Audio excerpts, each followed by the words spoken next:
So this is the setup for soil sprouts, which are a bit different than microgreens and sprouts. Let me show you everything. This is actually a local mulch compost from the forest, which is so cool. So I'm using a little bit of that, and I found this veganic potting soil. Amazing, which I have in here because you have to add some water to sort of liven it up. We've got some unbleached paper towels I can throw in the compost after I've used them. Got trays, seeds, different seeds that I'm going to drain. Some lovely bean sprouts that I just harvested today. And these are sea minerals, and I mixed them up with water, and I'm going to get this going and show you how it's done. Oh, by the way, I have the first batch already made in there sitting in the dark, and they sit in the dark for 4 days. So that's the mulch with the sea minerals. And now I am going to fill up one of these and leave about a 1/4 inch. And then we are going to put the seeds right on top of that. So soil sprouts, which I've never even heard of until I got this book, is sort of in between a sprout and a microgreen. And I believe it shows the seed leaf, not the true leaf. The microgreens are the actual true leaf, so what the actual vegetable or whatnot's going to pretty much taste like or somewhat look like. So let me get this going, and then I'm going to put the seeds and come right back. So these are cilantro seeds or coriander seeds. You can see there's already little tails. It was I had started soaking them in order to sprout. Here's my sprout goodies. Oh yeah.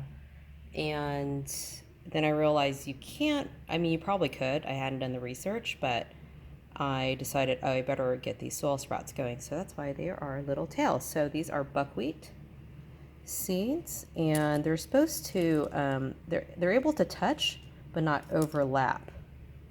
So you got to really spread them out. This is only my second time doing them, so I'm still learning a bunch. And I think it was about a tablespoon of seed per tray. And then we're going to cover it up with the soaked paper towels afterwards. And I believe this is radish, and I have some other mixes as well that I will be putting in. All the seeds are in, and I just read the instructions. And so it was supposed to be 1 tablespoon for like larger seeds like buckwheat, peas, but it was supposed to be 1 teaspoon. So this is going to be overcrowded. We'll see how it goes. Still experimenting, and it looks like I went too high on the soil as well. In the pictures, it said a 1/4 inch. I mean, this is a little bit over, but it had like about that much room in between. So we'll see, and then we are going to get the paper towels on top. Well, here they are. So this is basically right where I was putting everything together, close to my kitchen sink. And we are going to close this up. You could see this is actually day 2.